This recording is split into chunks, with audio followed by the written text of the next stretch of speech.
السلام علیکم ورحمۃ اللہ وبرکاتہ۔ محترم خواتین و حضرات، حکیم محمد ضیاء مطب ابن طبیب آپ کی صحت کے حبیب کی جانب سے آپ کی خدمت میں ایک بار پھر حاضر ہے ایک نئی ویڈیو کے ساتھ۔ سامعین محترم، آج کی جو ویڈیو میں آپ کو دے رہا ہوں یہ ویڈیو بھی ایک ریئیکشن ہے۔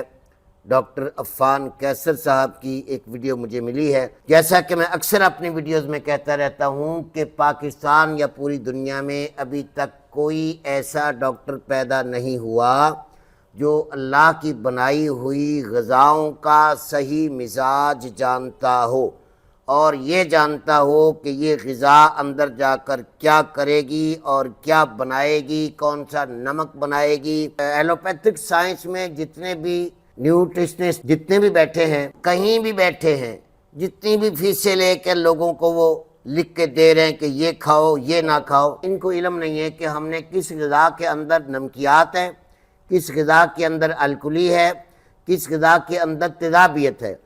ان کا بس ایک رٹا ہوتا ہے، یہ تلی بھنی چیزیں نہ کھائیں، وہ نہ کھائیں، یہ نہ کھائیں۔ تو آج انشاءاللہ میں ان کی جہالت کا ثبوت آپ کو دیتا ہوں، اور پہلے ہم ویڈیو سنتے ہیں۔ ویڈیو کا عنوان ڈاکٹر عفان قیصر نے رکھا ہے جی، بد ہضمی، منہ میں کھانا یا پانی واپس آنا، کھٹے ڈکار، گیس، معدے کی سوزش، کون سی غذائیں مت لیں اور کون سی غذائیں بہتر علاج ہے۔ اب سنتے ہیں ذرا، اور پھر ساتھ ساتھ تبصرہ کرتے ہیں ان کی منہ بولتی جہالت کا، جو چڑھ کر ثبوت دے رہے ہیں کہ انہیں کک علم نہیں ہے، صرف یہ اپنے مقام پہ بیٹھ کے لوگوں کو ایک دباؤ دیتے ہیں کہ جی ہم سے بڑھ کر کوئی علاج نہیں کر سکتا۔ سنیے سامعین۔ میرے پاس لیور ٹاور میں دو انتہائی قابل نیوٹریشنسٹ ہیں، دونوں کو ہم کنٹریبیوٹ کروائیں گے۔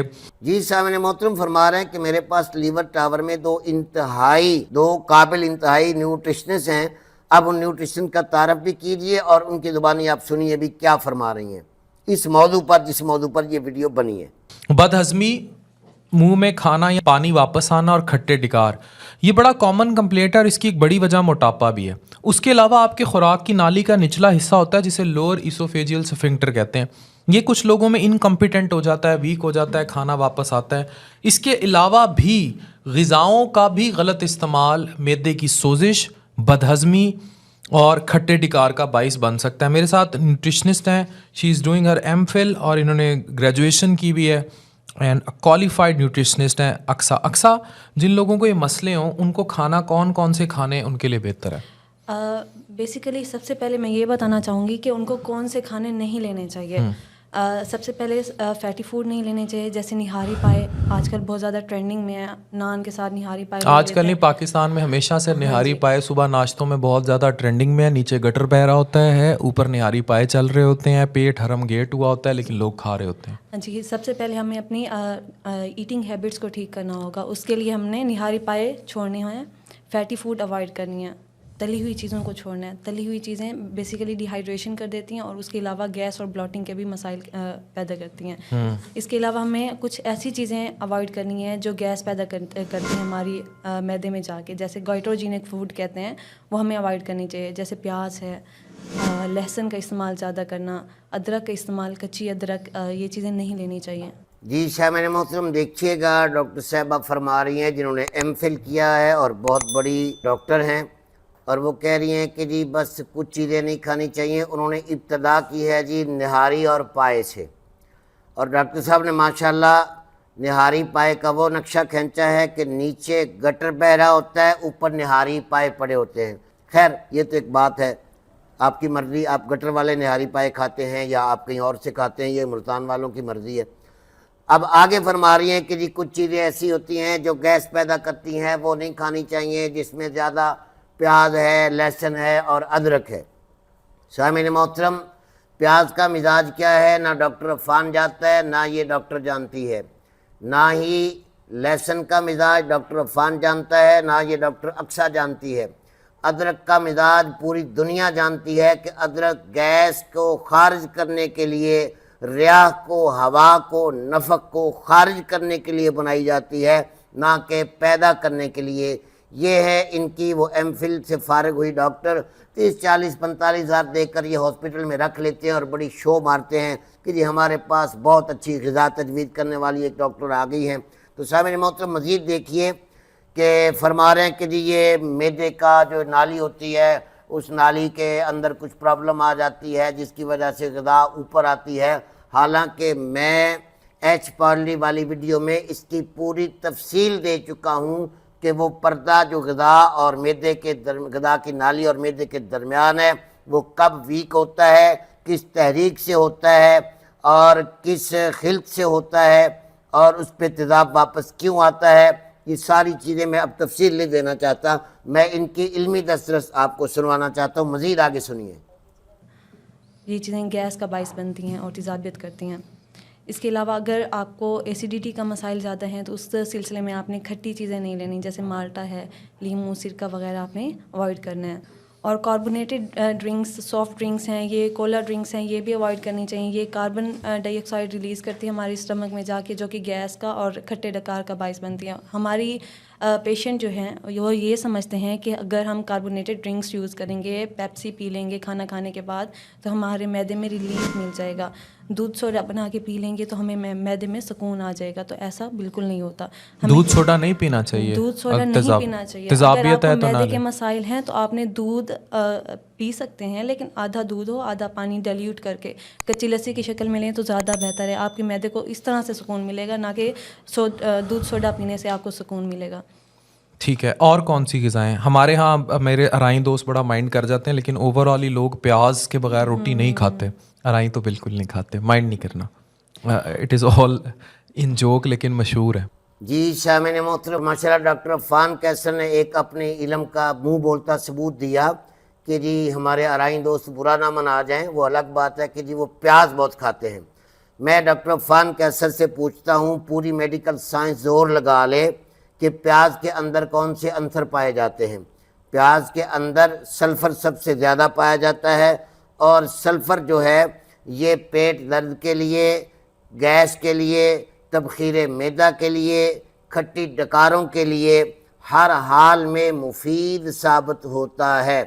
بلکہ بعض اوقات دیہاتوں میں، گاؤں میں جہاں کوئی ایمرجنسی ڈاکٹر نہیں ہوتا، ہیضہ یا الٹیاں آ جائیں کس بندے کو زیادہ، معدے میں کھٹی ڈکاریں آ جائیں تو اسے پیاز نچوڑ کر یا پیاز کاٹ کر اوپر نمک لگا کر کھلایا جاتا ہے، جس سے اس کے معدے کے رکے ہوئے گیسز زیادہ خارج ہوتے ہیں۔ اور پیاز کے اندر اللہ نے وہ شفا رکھی ہے، آپ یقین جانیں کہ پورے بلڈ کو صاف کرتا ہے اور آپ کی رکی ہوئی جو غذا ہے اسے ہضم کرتا ہے، آپ کے ہاضمے کو تیز کرتا ہے، اور پیاز کے اندر جتنا خون پتلا کرنے کی طاقت ہے اتنا کسی اور غذا کے اندر نہیں ہے۔ لہسن، پیاز، ادرک، یہ تین ایسی غذائیں اللہ نے بنائی ہیں۔ خون آپ کا گہرا ہے، آپ یہ تینوں چیزیں کھائیں گے تو آپ کا خون انتہائی پتلا ہو کر صاف ہو جائے گا، معدہ آپ کا انتہائی اچھا کام کرے گا۔ نہ کہ ہر بندے کو پیاز منع ہے، پیاز اس بندے کو منع ہے جس کے معدے میں السر ہو جائے، جس کے معدے میں زخم ہو جائے اور پخانہ سیاہ آنے لگ جائے اور اس کی لیکج خون کی پخانے کو سیاہ کرتی ہے، اس حالت میں پیاز منع ہوتا ہے کہ اب یہ تیزاب اس زخموں کو اور بڑھا نہ دے۔ یہ اندھی جہالت جو دنیا میں ہر قسم کی پھیلائی جا رہی ہے ڈاکٹروں کی روح سے، انہیں ذرا بھر بھی علاج بالغذا کا یا مزاج کسی بھی چیز کا علم نہیں ہے۔ آگے سنیے ذرا۔ دیکھیں سلاد لیں لیکن ڈیفر کرتا ہے کہ آپ نے گائٹروجینک سلاد نہیں لینا، یعنی کہ گیس پیدا کرنے والا سلاد نہیں لینا، دوسری چیزیں میں چلے جائیں، جیسے کھیرا ہے، گاجر ہے، مولی ہے، اس میں ابلے ہوئے لال لوبیا ڈالیں گے، پروٹین سلاد بنا کے لیں گے تو آپ کا ویٹ لاس بھی ہوگا، آپ کی لین باڈی بھی اٹین ہوگی اور یہ گیس وغیرہ کے مسائل بھی نہیں ہوں گے۔ سلاد لینے کا مطلب یہ نہیں ہے کہ ہر دفعہ ہم پیاز ہی لیں، تو تھوڑی سی اپنے لائف سٹائل کو سوئچ کرنا ہوتا ہے۔ جی سامعین محترم، اب دیکھیے ڈاکٹر صاحبہ، اقصیٰ صاحبہ کیا کہہ رہی ہیں کہ جیسے کھیرا ہے، جیسے گاجر ہے، مولی ہے، یا اس میں آپ لوبیا لال لے لیں۔ اب ان جاہلوں کو یہ پتہ نہیں ہے کہ لوبیا پروٹینی غذا ہے، لوبیا خشک اور سرد ہوتا ہے، اور گاجر تر اور گرم ہوتی ہے، اور کھیرا سرد اور تر ہوتا ہے۔ اندھی فیرنگ کر رہے ہیں۔ اگر کسی بد ہضمی کے مریض کو آپ نے کھیرا کھلا دیا اسے ہیضہ ہو جائے گا. کسی کھٹے ڈکاروں والوں کو جس کی پہلے فرمنٹیشن ہو چکی ہے, اندر تیزاب اور الکلائن مکس ہو چکے ہیں, اس کو کھیرا کھلائیں گے تو اسے موشن پتلے لگ جائیں گے, کیونکہ کھٹے ڈکار آتے ہی تب ہیں جب غذا ہضم نہیں ہوتی. اور کھیرا اتنا غیر ہضم ہے, اتنا ٹھنڈا ہے کہ آپ کے معدے کی گرمی کو ختم کر کے وہاں رکا رہتا ہے, بہت دیر سے جا کر ہضم ہوتا ہے. یہی وجہ ہے کہ کھیرا, تربوز, خربوزہ, دیگر اشیاء کھا کر لوگ پانی نہیں پیتے, کیونکہ کھیرے کا مزاج بھی ٹھنڈا, پانی کا مزاج بھی ٹھنڈا, پہلے معدہ بھی انفارمیشن پکڑا ہوتا ہے, اس میں سوزش ہوتی ہے تو مزید الٹیاں پوٹیاں لگ کر ہیضہ ہو جاتا ہے. تو یہ ہے ان کی وہ جہالت جو میں آپ کو سنوا رہا ہوں کہ ان پر جا کے فیسیں بھر کے آپ کو نہیں, آپ کسی اچھے طبیب جو علاج بالغذا کا ماہر ہو, آپ اس کے پاس جائیں گے تو آپ کو ہر چیز کا مزاج بتائے گا. صحیح ہے. اب کھانا کیا چاہیے مزید؟ کھانا یہ چاہیے کہ آپ ہر چیز لے سکتے ہیں لیکن بنی ہوئی تلی ہوئی نہ ہو. اب کھانے کے لیے جی ڈاکٹر صاحب پہلے جی اب کھانا کیا چاہیے, وہ کہہ رہی کھانے کے لیے آپ ہر چیز لے سکتے ہیں, یعنی کوئی تفریق نہیں کر پائی. اس کی تعلیم اتنی ہے, اس کا علم اتنا ہے کہ وہ بیچاری بول ہی نہیں سکتی کہ کھانے کے لیے کون سی چیزیں منع ہیں کون سی نہیں منع. بس ایک جملہ پکڑا ہوا انہوں نے مداریوں کی طرح کہ تلی بھنی چیزیں نہیں پکڑنی. اسی وجہ سے تو ڈاکٹر سموسا مشہور ہو گئے تھے. یہ تو سامعین محترم, یہ وہ علم ہے ان کا جن کی وجہ سے دنیا جگہ جگہ دھکے کھا رہی ہے, رپورٹیں کروا رہی ہے, ٹیسٹ کروا رہے ہیں, پھر بھی ٹھیک نہیں ہو رہے. آگے سنیے. اور ہائی پروٹین ڈائٹ لیں. High protein chicken, mutton, fish لے سکتے ہیں. دالیں بغیر تڑکے والی لے سکتے ہیں, تڑکے کے ساتھ لیں گی تو گیس ہوگا. لو جی, چکن, مٹن اور مچھلی لے سکتے ہیں, دالیں لے سکتے ہیں, لیکن بغیر تڑکے والی. مطلب آپ ابلی ہوئی دالیں کھا لیں بس وہ ٹھیک ہے, تڑکے والی لیں گے تو انہیں گیس ہو جائے گی. اور خدا کے بندوں, کون سی دال ہے جو تڑکے کے بغیر پکتی ہے؟ کیوں دنیا کو جاہل بنا رہے ہو؟ ایک بندے کی طبیعت کا ہی نہیں پتہ, اسے دال راس ہے نہیں راس ہے, پیاز راس ہے نہیں راس ہے, کھیرا. آپ لوگوں کو مزاج کا ہی نہیں پتہ. آپ لوگ تو امریکہ یورپ کی بنی ادویات بیچیں, آپ کہاں پڑ گئے سبزیوں میں فروٹوں میں؟ آپ کو کس نے کہا کہ آپ کو حق ہے کہ آپ دنیا کو الٹی راہ دکھائیں؟ اس کے علاوہ پھل لے سکتے ہیں, کھٹے پھلوں کے علاوہ. اور اس کے علاوہ آپ بیکری پروڈکٹس اوائڈ کریں. رات کو کتنی دیر سونے سے پہلے کھانا کھانا اچھا, چاہیے؟ رات کا کھانا سونے سے 3 گھنٹے پہلے لینا چاہیے تاکہ وہ بیک ریفلیکس نہ ہو. اور 3 سے 4 گھنٹے پہلے, اور فوراً لیٹے نہ کھانا کھا ایسا کے. ہی کھانا کھانے کے بعد لیٹنا نہیں چاہیے, اور ہر کھانے کے بعد 10 سے 15 منٹ کی واک کریں تاکہ پراپرلی کھانا جب وہ ڈائجسٹ ہوگا اچھے سے. میں تو بڑا ایڈوائز کروں گا کہ ایکسرسائز کے علاوہ بھی آپ رات کا کھانا 3 گھنٹے پہلے کھائیں, اور کھانے کے بعد ڈیفینیٹلی اپنی بیگم کا ہاتھ پکڑیں. اگر بیگم ساتھ نہیں ہے تو خود ہی کا ہاتھ پکڑ کے 1 گھنٹہ, آدھا پونا گھنٹہ ضرور چلیں. اور یہ بڑا ضروری ہے, اور اس سے جو ہے آپ کو ڈیفینیٹلی بڑا فائدہ ہوگا. اکثر ہمارے ساتھ ایک اور نیوٹریشنسٹ بھی موجود ہیں, ان کو ہم ساتھ لے لیتے ہیں آپ کے. Thank you for this session. تو ہمارے ساتھ موجود ہیں پشمینہ. ان کا نام بڑا مشکل ہے, آئی آلویز مطلب بھول جاتا ہوں. پشمینہ, کون کون سی خوراک اوائڈ کریں, کون کون سی خوراک لیں اسپیشلی جن کو کھٹے ڈکار, تیزابیت اور یہ مسئلے ہوتے ہیں؟ سر, ادرک کا قہوہ استعمال کریں کیونکہ یہ آپ کے انفلیمیشن کم کرتی ہے. آپ لو جی, دوسری پشمینہ صاحبہ آ گئی ہیں.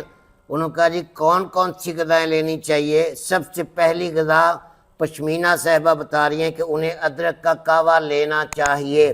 اور اقصیٰ صاحبہ, آپ ویڈیو بیک کر کے دیکھ لیں, وہ کہہ رہی ہیں ادرک, لہسن, پیاز نہیں لینا چاہیے. ادرک استعمال, کچی ادرک, یہ چیزیں نہیں لینی چاہیے. ادرک کا قہوہ استعمال کریں کیونکہ یہ آپ کے انفلیمیشن کم کرتی ہے. آپ ادرک استعمال, کچی ادرک, یہ چیزیں نہیں لینی چاہیے. ادرک کا قہوہ استعمال کریں کیونکہ یہ آپ کے انفلیمیشن کم کرتی ہے. اب یہ بتاؤ یہ کس کالج سے پڑھی ہے, وہ کس کالج سے پڑھی ہے؟ میں یہی رونا آپ کے سامنے روتا ہوں کہ ان جاہلوں کو نہیں پتہ ادرک کا کیا مزاج ہے, پیاز کا کیا مزاج ہے, لہسن کا کیا مزاج ہے, ان کو نہیں پتہ. پہلی بار اس نے آ کر کہا کہ جی ادرک کا قہوہ لینا چاہیے. یہ پشمینہ صاحبہ کہہ رہی ہیں, اور اکثر صاحبہ کہہ گئی ہیں اسی پروگرام میں کہ ادرک نہیں لینی چاہیے. بتاؤ اب فیصلہ کس کا کرو گے؟ ڈاکٹر عفان کی مانو گے, پشمینہ کی مانو گے, اقصیٰ کی مانو گے, یا کسی علاج بالغذا کے ماہر کی مانو گے جو ایک ایک انگریڈینٹ بتا دے گا کہ اس کے اندر تیزاب کتنا ہے, سلفر کتنی ہے, غذائیت کتنی ہے, اس کے اندر آپ کا وہ جس کو یہ عام کہہ دیتے ہیں جی کہ پکانے کے لیے جیسے یہ بلنگو دے دیتے ہیں، چھلکا دے دیتے ہیں، فلاں کیا جی اس میں فائبر ہے. اب یہ ساری چیزیں قطعاً نہیں جانتے، اس لیے میں آپ کو بار بار یہ چیزیں دکھاتا ہوں کہ ان کی جہالت پر بھی آپ تھوڑا روشنی ڈالا کریں، ان کی ویڈیو دیکھا کریں، سنا بھی کریں، سمجھا بھی کریں. آگے دیکھیں. کے اسٹمک میں سے. اور لہسن اور پیاز کا استعمال نہ کریں، یہ زیادہ تیزابیت کرتی ہیں. باقی قہوے اور سورج مکھی کے بیج استعمال کریں. And this is good for your گٹ ہیلتھ. تو جناب، بد ہضمی، منہ میں کھانا یا پانی آنا، واپس آنا، کھٹے ڈکار، گیس، میدے کی سوزش، کون سی غذائیں لیں، کون سی غذائیں مت لیں؟ میرے پاس 2 qualified nutritionists تھیں. they have conveyed their message very well to you. اپنا خیال رکھیں. Thank you very much. جی سامعین محترم، ماشاءاللہ 2 بہترین جو ہے ڈاکٹر صاحبان نے اپنے اپنے بیان بھی دیے، اور آخر میں پھر وہ کھٹے ڈکاریں، گیس، یہ وہ کر کے کہانی ختم کر گیا، نام کر لیا کہ میں بہت بڑا ڈاکٹر ہوں. آپ نے دیکھا کہ بس پیاز، لہسن، ادرک کے مخالف پڑی ہوئی ہیں. ادرک کا مزاج کیا ہے، لہسن کا مزاج کیا ہے اور پیاز کا مزاج کیا ہے، یہ جانتے ہی نہیں ہیں. آپ یقین جانیں، جس شخص کو اصلی ایسیڈیٹی ہو، اصلی تیزابیت ہو، کاربونیٹڈ ڈرنک اس کے لیے زہر ہے، اس کے لیے تمام کھٹے پھل یہ ٹھیک نہیں ہے. لیکن پیاز میں بھی سلفر ہے، لہسن میں بھی سلفر ہے اور ادرک میں بھی سلفر ہے. سلفر جب جائے گی تو آپ کی غذا کو بائل زیادہ ملے گا. جب بائل زیادہ ملے گا تو غذا غیر منہضم نہیں رہے گی، ہضم ہو کر آپ کا سالے خون پیدا کرنے میں جتنا ادرک کا رول ہے، جتنا لہسن کا رول ہے، جتنا پیاز کا رول ہے، دنیا میں یہ 3 غذائیں جتنا سالے خون پیدا کر سکتی ہیں، کوئی چوتھی غذا نہیں ہے. تو سامعین محترم، میری گزارش آپ سے یہ ہے کہ ان جیسے جاہلوں کی جس کے پاس ویڈیو آیا کرے، مجھے ضرور بھیجا کرے. انشاءاللہ امید ہے کہ آپ کو یہ ویڈیو بھی اچھی لگے گی، کیونکہ میں نے حق بات کرنی ہے اور حق بتانا ہے. اسی ویڈیو کے ساتھ، انہی الفاظوں کے ساتھ مجھے اجازت دیجیے. السلام علیکم ورحمۃ اللہ وبرکاتہ.